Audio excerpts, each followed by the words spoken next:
without further ado, please put your hands together and welcome our guest. All right.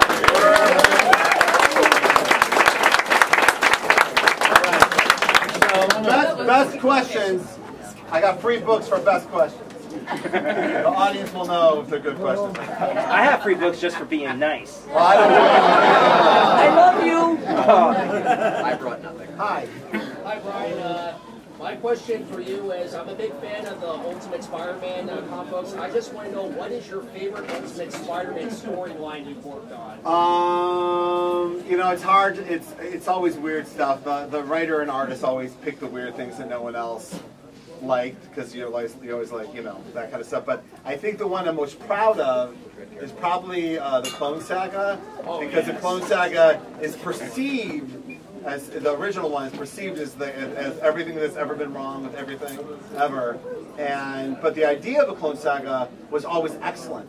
That's why it went on. For those who don't know, the original Clone Saga went on for like 6 years in publishing, and it went on so long that while the Clone Saga was going on, Marvel published a book called 50 Ways We Could End the Clone Saga. They had enough time to goof on the fact they weren't ending it, but comics were in such a disarray back then that anything that sold, they would just ride it and ride it and ride it and ride it. Like, imagine like if Civil War was still going on. That's what you mean. No, great idea. It starts off like, why is this still happening? So, but I wanted to embrace that great idea of it and just really focus on that, and so that I thought came out really well. I thought was Bagley's best work on the series for my taste and all that. But that and the body switching stuff that that literally we make a joke of it in the book, but my editor pitched that to me. You know, you should do a Freaky Friday with Wolverine and Spider-Man. And I'm like, you know, I'm going to do you a favor and not tell anybody you ever told me that,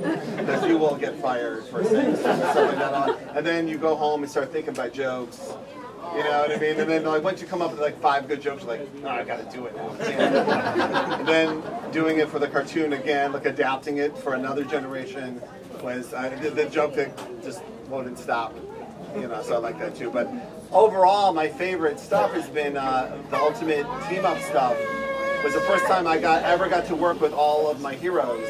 Like I literally got to call Bill Sienkiewicz and go, "You want to work with me?" And he goes, "Yes." And then hand in amazing work, and which is every issue of that book was a real, like, I felt like a real blessing. When people ask why I write so many books, I'm so addicted to that collaboration that, oh, look what happens when different artists draw different things, and I'm always chasing that juice, you know. So, all right, good thing.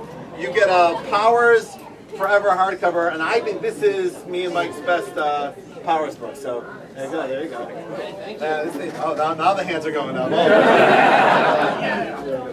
Go ahead. I just wanted to thank you for bringing Spider-Woman back in the spotlight when you did. She's one of my favorite characters. Thank you. And Kelly Sue's doing an amazing job with her too. Absolutely. And so I asked you this on your Tumblr and you didn't answer, so I'm giving another shot. What happened to her in Age of Ultron? How did she die? You know what? She was kind of on a spa weekend, and she didn't even know what happened. Like that one weekend, she decided to take for herself. So she was good. She's all right. Okay. She nothing bad happened to her. She was like out like in Utah, where Ultron didn't even get to it yet, in like a hot springs. So it was fun. Ultron to fall down. All right, and because you follow me on Tumblr, you get a Jinx hardcover. All right, 2 years of my life right there. Gold balls, really? Gold balls, really? That doesn't get a book. All right. Yeah.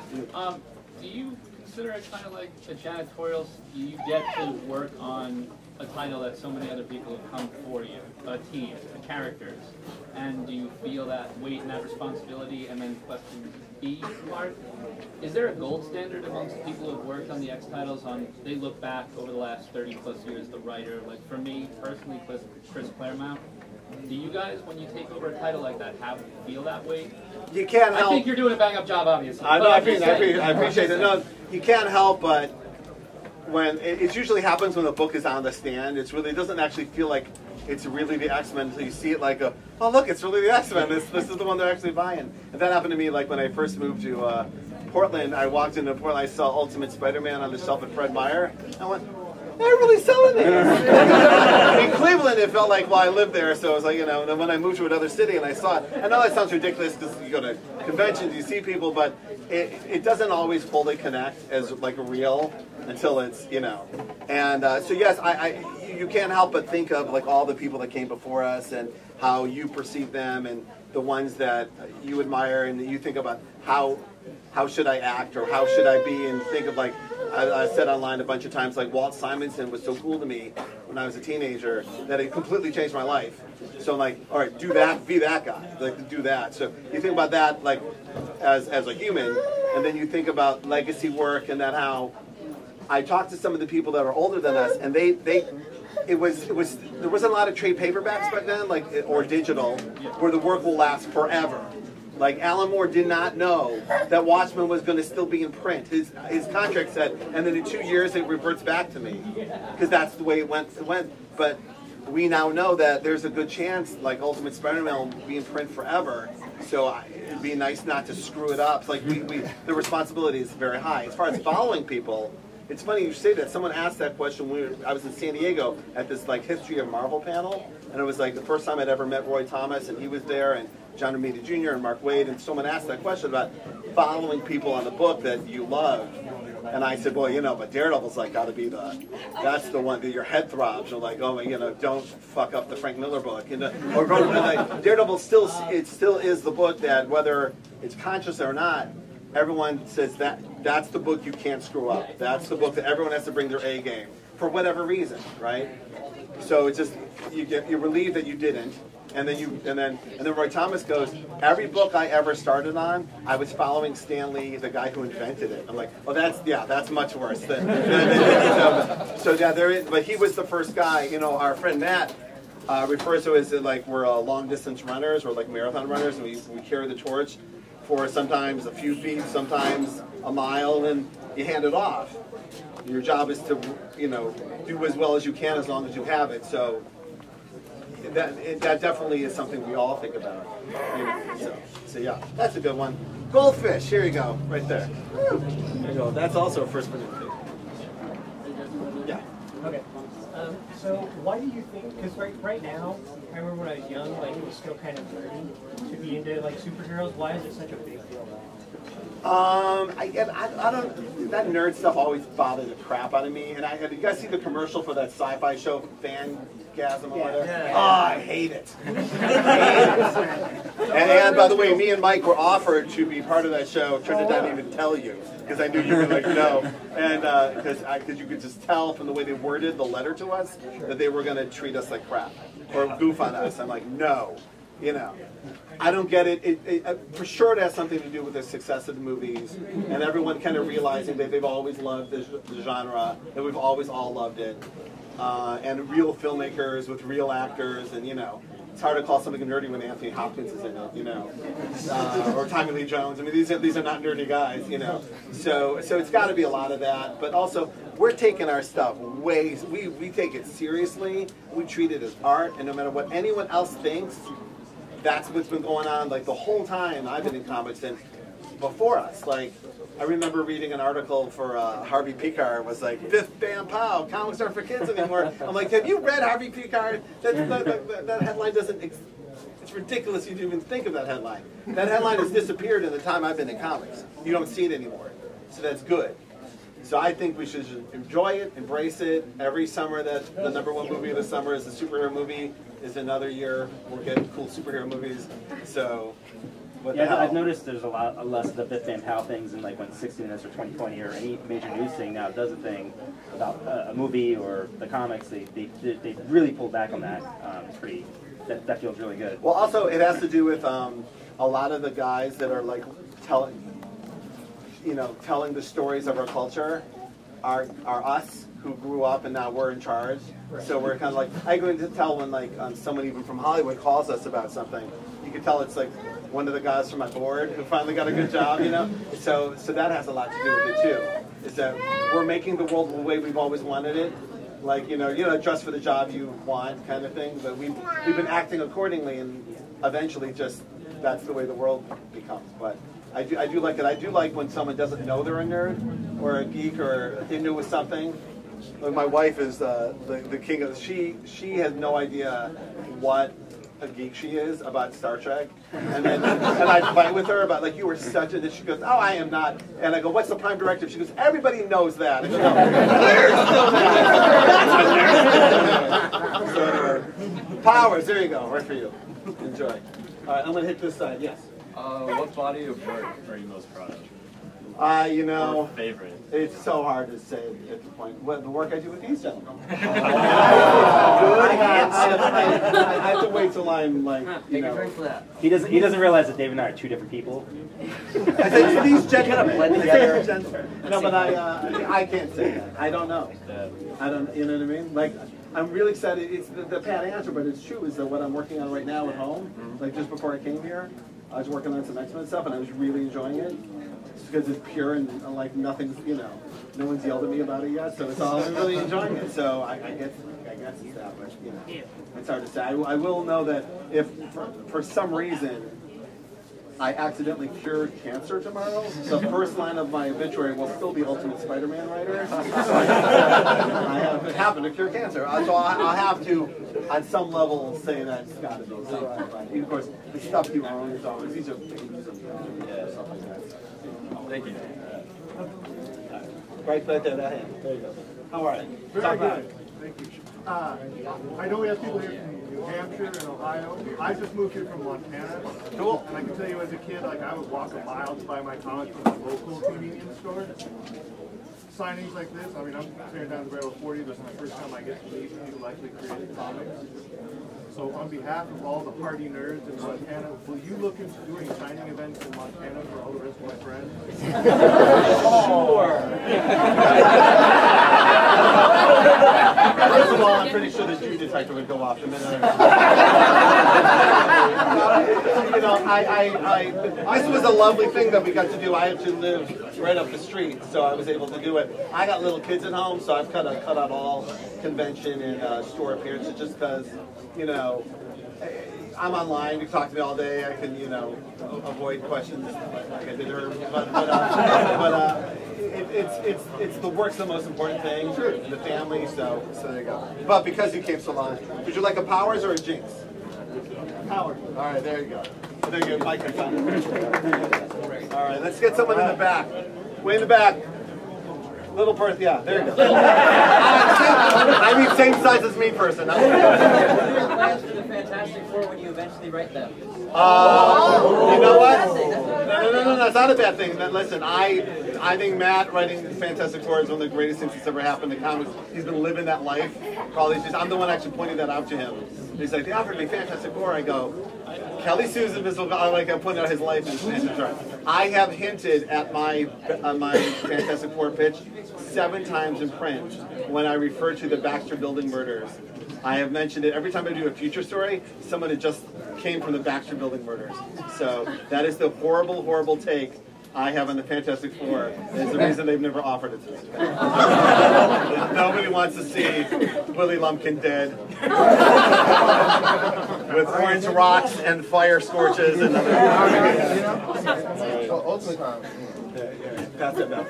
And I did do Ultimate Fantastic Four with Mark Miller years ago, and me and Jim Maffoo did Ultimate Team Up together, which is still one of my favorite things. Yes. Yes. In your varied career, have you ever looked back at stuff you've written and thought of missed opportunities, like, if I could do it over, I would do this? Yeah, it's every single second of the day, and I don't want to make light of it. Everybody worth the salt. No one looks at your work and goes, all right, well done. Pat, pat. It's always what you could have done better. You know, there's that Woody Allen line. There's I think someone asked him, like, why do you keep making the same movie over and over again? And he goes, eventually I'll get it right. Yeah. That is, there's a lot of truth to that. For sure. So, we've won awards for things where I'm like, really? You don't see that, you know. So it's hard to goof around about because it is the constant struggle, but you have to like get past that and keep moving forward and keep trying again and learn and learn and learn. So yes, everything. But I don't point them out because and I've seen other people do this where an actor or a director will poop on something they've done. I'm like, oh, that was my favorite thing. You know, like Eric Clapton did that in his book. I was a huge Clapton fan. Eric Clapton started pooping on like literally my favorite thing he ever did, and then he ruined it for me because I know he didn't like it and I liked it less. So I would rather just let everyone enjoy whatever. Not, Good philosophy. yeah, but only because a little like Clapton pooped on his performance on The Last Waltz. Oh, You ever see that? It's like the greatest thing he's ever done. He goes, I don't remember doing that. I was so high. I'm like, oh, you ruined it. Pass it. Thank you.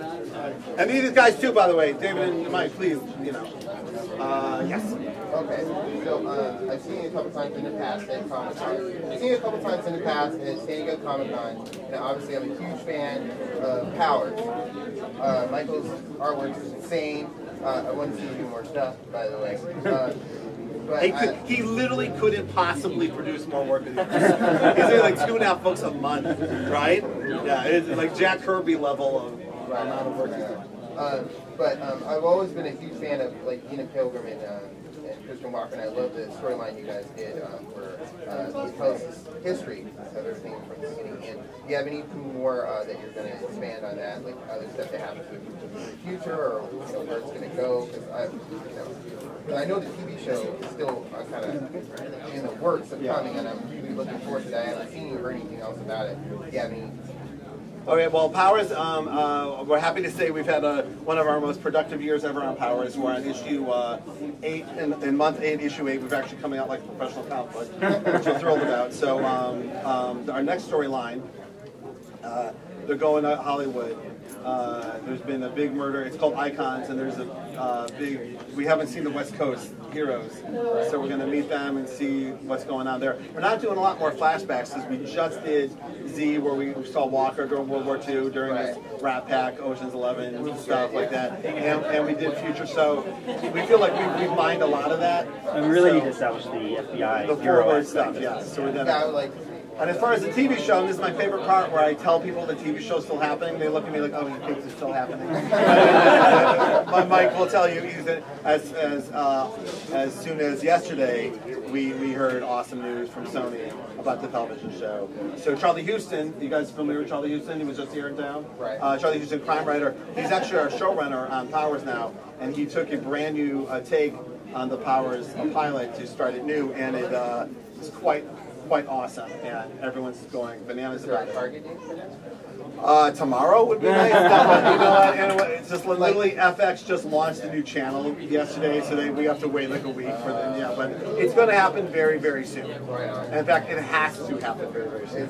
So yeah. So and if God forbid it doesn't happen at FX, we've already got someone else who's interested. But we want it to be at FX. We love FX. The reason they make such awesome TV show, they're kind of awesome. But they take their time, and they think about things. They did the same thing they're doing to us. They did to Sons of Anarchy. They filmed the pilot. They thought about it for a while. They rejiggered it. They refocused it. They look at pilots like sketches, whereas a normal network, they look at pilot in or out, yes or no. You know, they butcher right off the island. Where FX, they literally make like 3 pilots and work on them. And that's what we're in the middle of. And what we're trying to do is really hard. It's really to make the best cop show ever and the best superhero show ever and smush them together and create like this completely different kind of thing that you haven't seen anywhere before. So it's very, very hard. The first pilot is cool. I'm going to show it to you right now. The first pilot showed an immense amount of promise. If it didn't, they would have just thrown it. They would just thrown it in the garbage. They would have passed and said thank you. Showed an immense amount of promise. It also showed us what we need to work on, and that's what we're doing. So we'll see. All right. All right. Get one of these? Oh, you get a jinx. Yep. Last jinx. All right. Back to the room. Strawberry blonde hair. You. Hi. Hi, Tyler. When you wrote House of M back in 2005, did you know that all the consequences are still like going on today? And then also, how do you feel about having these consequences still continuing, you know, from 8 years ago? No, you know what? It's I kind of love it. The consequences still going on. I always felt a little weird about dropping such a bomb on the X Office, and then like like I kind of like dealing with, like, I don't mind dropping bombs, but if I'm the one cleaning up the mess, and cleaning up the mess is the funnest part, it really is. But a lot of guys like to hit and run and just bail, but I kind of dropped a bomb on them and left, and I was so happy that from that meeting that we decided to do this all the way through till today, it still matters. You want your work to matter. You want, particularly your work for hire. It's not in my control. There's other stuff where I thought for sure this is gonna land it, and no one cared. So I've had both experiences. So I'm also kind of amazed that, like, when House of M was coming out, I was getting yelled at a lot about it, and then over the last 3 years, I guess because it mattered and because it held together, and people saw it wasn't a hit and run, they like it more now than they did back then. And there's a genuine change in attitude about it in general. So I look back at that with relief, honestly. Because there's a lot of things about that could have gone wrong, or could have, even though Wolverine stuff. I wanted more out of the Wolverine getting his memories back. I still do. Like, there's stories to be told that still haven't been told yet, and I'm waiting for someone to do them. And if no one does them, by year 12, I'll do it. But I still think boy, there's some real great stuff there. So. Yeah, pass this back down to that guy. I got a two-part question. The first question is, of all the people that you've worked with, who is the most fun to work with? Of all the people I've worked with? Yeah. It was fun. And then the second part to that question is there anyone that you haven't worked with that you just absolutely are dying for? Oh, that I can answer. Well, as far as fun, I mean, there's like people who are my contemporaries that we grew up together, and then like David Mack and I have literally been like besties since we met at a Chicago Con in 1991. And then we made a bunch of shitty comics together back then for like money. Like, anybody here got Flaxen? No? Anyway. So, or a horrible Cthulhu series we did that I finally got to apologize to Roy Thomas for, because he wrote it at the panel I was talking about. But, so when Daredevil End of Days came out better than we had hoped, we were like, oh, finally, something worth our friendship. It doesn't erase the horror of what happened before. We thought it would. We thought that would make Flaxen go away. It doesn't. It never goes away. But so fun is but working with someone you admire and then them being cooler than you'd even hope for is kind of amazing. Walt Simonson was well within that. Bill Sienkiewicz, well within it. Claude Jansen. Holy crap, is this guy cool? Right, so it's always like the people you admire and like would think about like rock stars, and you get to work with them, and then it's kind of pretty awesome. But coming up with your friends, and then all coming up together, like literally we met at a signing in Philadelphia. What year was that, Mike Oming, that we met in Philadelphia? What was you? 96. 95 maybe even? 96 or 7 because Ethan was born. So. Yeah, but we met at a show, and like 2 weeks later we're like, let's work together forever, and then we are. And that's cool. That's amazing. That's more than you could ever have hoped for. Yeah. All I got left is goldfish. Yeah. Oh, let me hit this side of the room because I have. Let me get back there. Silver haired gentleman on top. Yeah, we just put out the 4th issue today. He's talking about Takio. It's an all-ages book that me and my daughter and Mike do. We just put out the last part of Volume 2. The trade of which will come out in a couple of months. And we already have an idea for a 3rd volume. So even though the comic book stores aren't very rewarding of all ages material, the Barnes & Noble and Amazon have been like ordering crazy, so we can still keep doing it. So but yeah, I mean, all ages in comic stores is like, don't buy. I don't know why. No matter how many times some good book or Bone or something comes out that people really like, but yeah, it's a struggle. But yeah, we love doing it. My daughter came up with it. It's fun to do it just in the house together. So yes. All right. And here's the one that is not all ages at all. It's the opposite. When Mystique is taking Wolverine's form, are her claws made of meat or are they made of metal? Anyway.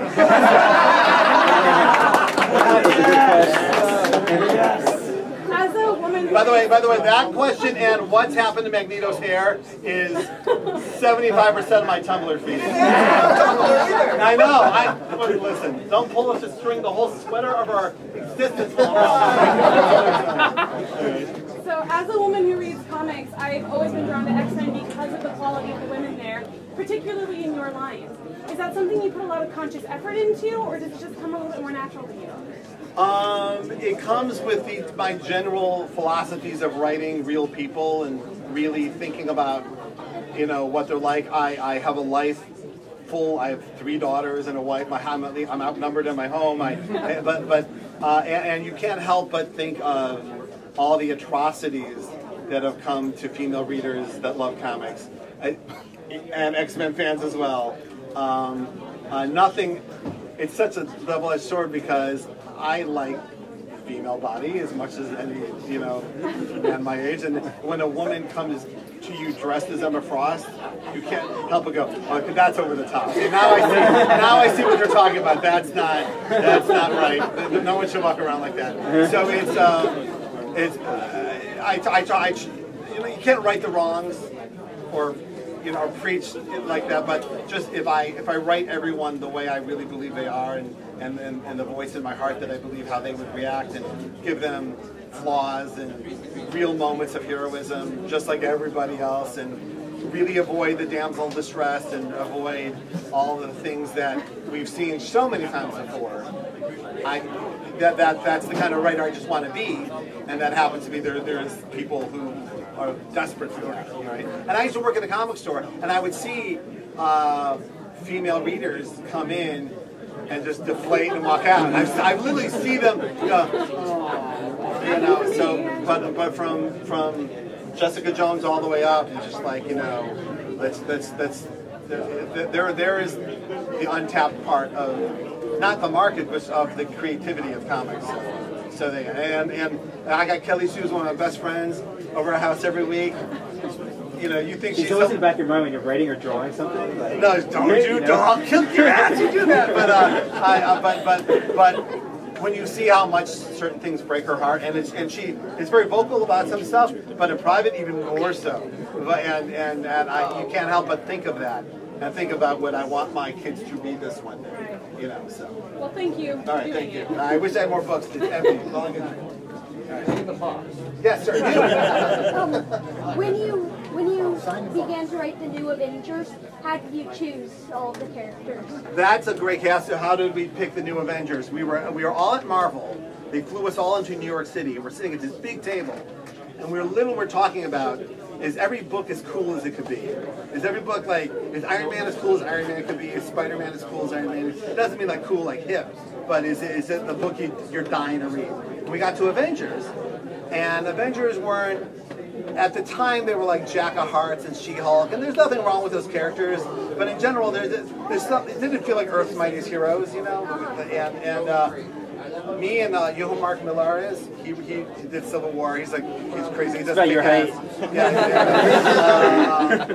But the two of us started riffing on why aren't the Avengers like Spider-Man and Wolverine and Luke Cage and the cool guys, and then people started screaming. I mean, people were fighting like it was Parliament. They were yelling and screaming, and then Tom Brevoort turned purple and was like, "Spider-Man's not an Avenger!" And then I look over to my publisher, and he literally had cartoon dollar signs in his eyes. If this was going on in this room, and it was at the end of the night, either me or Mark were going to be writing the Avengers, right? And I wasn't pitching. I wasn't trying to get the Avengers. Mark was already writing the Ultimates, so I got to do the New Avengers. Now they gave it to me, and then later I was trying to think who the coolest characters, who the characters that I would want to see on the Avengers. And that's what every Avengers writer does. Who would I like to see on the Avengers? And then I put Spider-Woman, and I go, oh, I wonder if I can have Spider-Woman. And I go, hey, can I have Spider-Woman on the Avengers? And my publisher goes, as long as Wolverine and Spider-Man are there, like you said, you can have anybody else you want. so he goes, the pitch was Wolverine. I go, okay, all right. So we put it together, and I picked a couple classics like Captain America and Iron Man, a couple of, Spider-Man, Wolverine, just the coolest guys. I think Luke Cage is one of the cool guys, and a couple characters that were newer, like the Sentry, which had just been invented and was kind of already falling by the wayside because the person who invented it wasn't writing it anymore. So I wanted to put some new blood on there, like new people we've seen. So that's how the mixture came about. So there you go. All right. What time are we at? I want to make sure we're I was just wondering, we get kind of a marked stylistic difference between the original Ultimate Spider-Man comics and the series. And what I was wondering is, since you've gone back to working on the comic series, has there been any sort of reflected influence of the series towards Of the TV show? Yeah. Well, no. The TV show is literally created for 6 to 8-year-old boys. That is who it is written for, marketed at. The toys are literally made for them. Now, I know a lot of us like cartoons, and we wanted to speak to us as well. But like my daughter's friends love that show as much as people online yell at me for that show. Why doesn't it follow the series? So it's just meant to be something. It's like a kind of a gateway show. Like when I was a kid, it was Spider-Man and His Amazing Friends, right? Which I'm sure if there was the internet, Mark Waid was home trying to. Spider-Man doesn't have a computer that turns his fitness. So, and I'm just imagining Mark Waid would do that. I'm not saying for sure they would. No, he is. And but so it's kind of like that gateway show that hopefully some of the audience will then come look for the books and then come look for something better, and then someone at this store will go, that the comic book's better than the show, and then we move on to sit. So I've enjoyed working on it. It's a lot of fun. There's something pure about it because you're just writing unfettered gags and stuff like that. So yeah, but I don't. If anything, I reflect into a deeper place with Miles than because the show is so silly that I go and kill his mom. I don't want to spoil anything, but So. By the way, what did I spoil on the internet? Oh yeah, someone asked me online. This is a perfect online thing I had yesterday. Someone asked me on Tumblr, what death of a fictional character hurt you the most, like got you to cry the most? And I wrote Mrs. Lanningham from West Wing, and literally 5 seconds later, a guy goes, "Dude, I just started watching West Wing." Every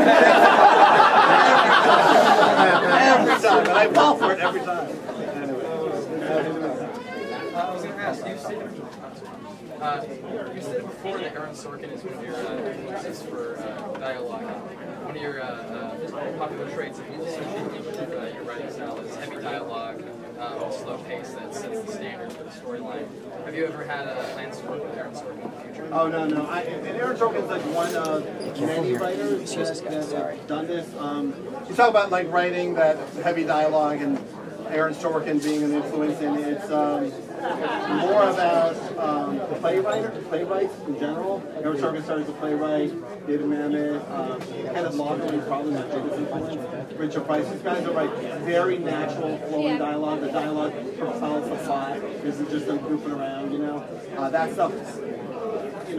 If I saw Aaron Sorkin today, I would probably shake him from the newsroom. The newsroom is driving me crazy. There's stuff about it I love and stuff about it. Stop with the romance! It didn't work at sports night either. And no, I've never met him. I actually this year I got to speak to David Mamet. I interviewed David Mamet for comic shop news, comic buyers, comic book resources, and holy crap that I Chris Farley show it. I stayed up all night because I was so nervous to talk to him. I couldn't believe I was talking. I couldn't believe it. David Mamet has actually made 2 graphic novels. He was out promoting them, yeah. So comic resources said, you should talk to him, you should interview him. So I stayed up all night. I rewatched everything, like I had it memorized it already. I rewatched everything, and then I literally did what every reviewer should ever do. Try to just let the person you're talking to know how much you know. Like I started quoting a Homicide movie and stuff like that's the last thing you should do. And he handled it beautifully. You can't tell when you read it how I was really like, remember when Glengarry knew Ross? That was awesome. I literally that's what I was doing. So very good. So I try to stay away from people I love too much because yes. Question for the artists. Yes, guys. It's your turn. I was wondering, you guys, are so prolific, you put out a book every month. Does your drawing arm ever get, worn out, and what do you do to treat or prevent that? These are the 2 guys who want to ask for medical advice. Yeah, exactly. I have a degree. My back more than my shoulder, and medication. So, honest answer. I think your body really gets used to it after a while, but your back is the worst part. I don't know any artist who doesn't have back problems. I recently had to go get like those shots in my back and stuff, and alcohol helps. Yeah. right. But if you're drawing a lot, or is that what are you? I use the computer and stuff. My wrist, I have to massage it. It'll just take time. It'll just take time, like any like a runner or something like that. Like you'll get through it. Just keep pushing through it. But also a serious thing as well is ergonomics matter a lot, and so like my chair, my setup is meant to be as back straight, shoulders like very very technical. Sorry, this is boring y'all. Like 90 degrees matters a lot. So positioning and arranging your workspace so it doesn't hurt so much. If your wrist is hurting, the angle is probably bad for your wrist. So adjusting so it's more straight is better. Thank you. Is it my turn? Is that it? One question. All right, let's do one more and then we'll just start signing. All right, that's okay. That guy said. All right, your last one. Make it great. Okay, so for me, in comics the past decade or so, the two biggest events have been AVX and Civil War. In Civil War, we saw Captain America be on this freedom side and Iron Man on the government side of things. In AVX, we had Captain America make this huge shift and be on to this government side. Why? Well, one was about civil liberties and one was about personal freedoms, and I know that it sounds similar, but it's not. So, and they literally have very different philosophies about that. And particularly Captain America does. Captain America tends to, without even realizing it, take the underdog status, no matter what the fight is about, which I find interesting. Almost every writer does it. And that was interesting, making him the head of S.H.I.E.L.D. where he went, oh, you know what I mean? Everyone blames me for everything. That's not my job, you know. So, but it really was. The fights were about two different things. So that's different. All right, guys. I'm gonna cut it early. You guys have been waiting. It's getting sauna-like in here. And I know you guys are all looking at the brownies back there. I do want, on behalf of David and Mike, thank you so much for coming down. Thank you, guys.